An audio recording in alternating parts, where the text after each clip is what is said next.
Though I am not a sweet lover person at all, but বেশ কিছুদিন থেকে খুব বেশি পুডিং খেতে ইচ্ছা হচ্ছিল।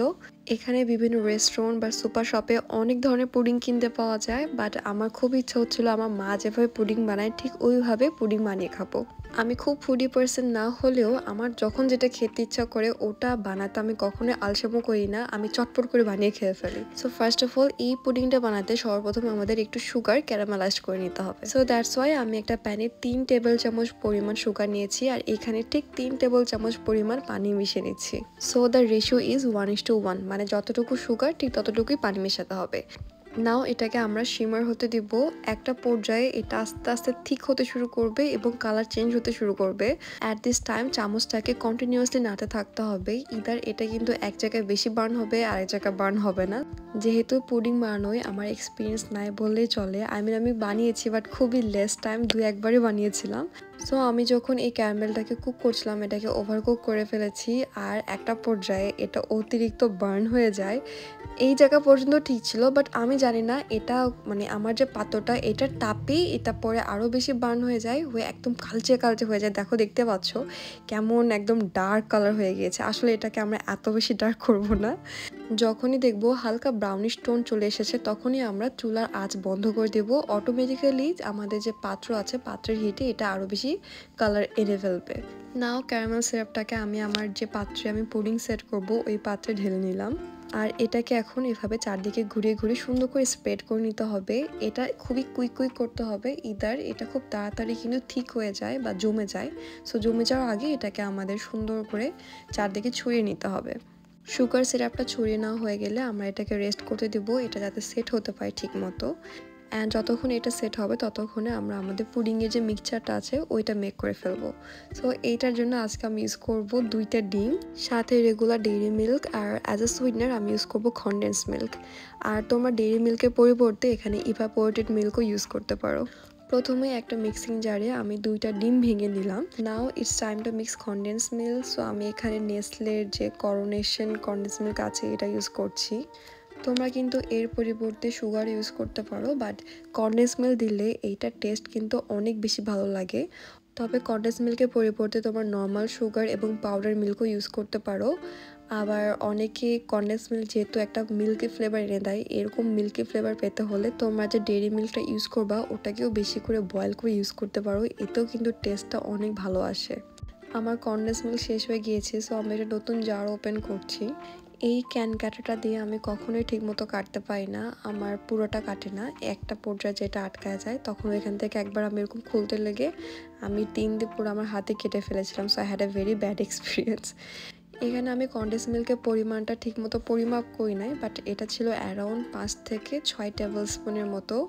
আসলে টোটালি ডিপেন্ড করবে তোমরা কীরকম সুগারই চাও, তোমরা কতটুকু সুগার, তোমাদের লেভেলটা কতটুকু তার উপর ডিপেন্ড করবে। আমি আর সঞ্চয় দুজনেই আমরা মিডিয়াম সুগার খাই, খুব কমও না খুব বেশিও না, মিডিয়াম টাইপের সুগার খাই। সো আমি ওই হিসাবে 5 থেকে 6 tablespoon condense milk add করেছিলাম।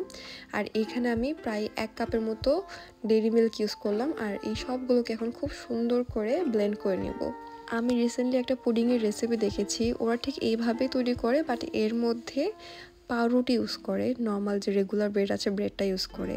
আমার দেখে খুব ভালো লেগেছিলো। আমার কাছে যদি ব্রেড অ্যাভেলেবেল থাকতো আমি এখানে ইউজ করতাম, বাট ব্রেড আমার কাছে অ্যাভেলেবেল ছিল না, তাই এখানে দিই নাই। আই থিঙ্ক ওটাও বেশ মজাই লাগবে। যাই হোক, ব্লেন্ড করতে করতে আমার থিকনেসটা একটু বেশি পাতলা মনে হচ্ছিলো, সো এর কারণে আমি আরও একটা ডিম এখানে ভেঙে দিলাম। সো অল টুগেদার আমি এখানে 3টা ডিম ইউজ করেছি, 1 কাপ পরিমাণ ডেইরি মিল্ক, আর 5 থেকে 6 টেবিল চামচ পরিমাণ কনডেন্স মিল্ক। এটা কিন্তু খুব ফাইন মিক্স করতে হয় না, জাস্ট দুধ আর ডিমটাকে মিশালে হয়ে যায় ঠিকঠাক মতো, মানে খুব যে অনেক বেশি মিক্স করতে হবে এরকম কিন্তু না।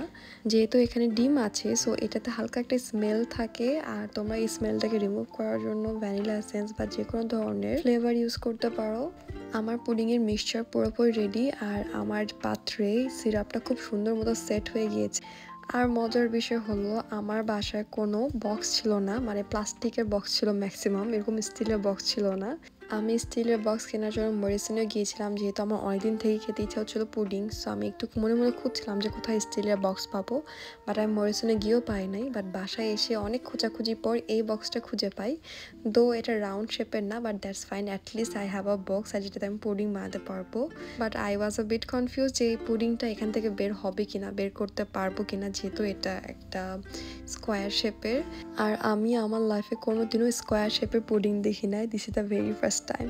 আর আমি প্রথমত এই ছোট পাত্রে বসিয়েছিলাম, দেখি যে এই পাত্রের থেকে আমার বক্সটাই বেশি বড়, আমি লম্বায় বড়, যার কারণে এখানে ঢাকনা লাগানো যাচ্ছিল না। পরে এখান থেকে উঠি একটা বড় পাত্রে নিলাম, যাতে আমি ঢাকনা লাগিয়ে কুক করতে পারি। তোমরা চাইলে প্রেশার কুকারেও দিতে পারো, প্রেশার কুকারে খুবই কুইকলি হয়ে যায়, 3 থেকে 4টা সিট উঠালে হয়ে যায়। নর্মালি আমার মা যখন বানাতো আমি দেখতাম যে মা বলতো 3-4টা সিটে উঠালে বন্ধ করে দিও।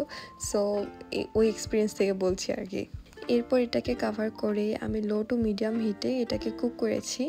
This is the very first time যে আমি চুলায় কোনো পাত্রে বসে পুডিং বানিয়েছি, কজ এর আগে আমি যতবার পুডিং বানিয়েছি ততবারই প্রেশার কুকারে করা হয়েছে। Finally my pudding is done. I was bit confuse যে পুডিংটা হয়েছে কি হয়নি, কজ আমি খুলে চেক করতে পারছিলাম না। এটার যে মুখটা আছে এটা বেশ টাইট, সো চেক করা যাচ্ছিল না। বাট আমি যখন খুলেই আমি বুঝতে পেরেছি পুডিংটা হয়ে গেছে। You guys can see my expression, দেখো পুডিংটা কিন্তু অটোমেটিকলি যে বক্সের গাটা ছাড়িয়ে আসছে, এর মানে এটা কুক হয়ে গিয়েছে। দেখে তো বেশ ভালোই মনে হচ্ছিল। নাও it's time to test. Pudding সম্পর্কে একটা মজাদার ফ্যাক্ট তোমাদেরকে জানিয়ে রাখি, পুডিং কিন্তু একটি ব্রিটিশ রেসিপি। এটি কিন্তু বেসিক্যালি মিডল এজের একটা রেসিপি, আর সর্বপ্রথম এটাই ইংল্যান্ডেই ইনভেন্ট করা হয়।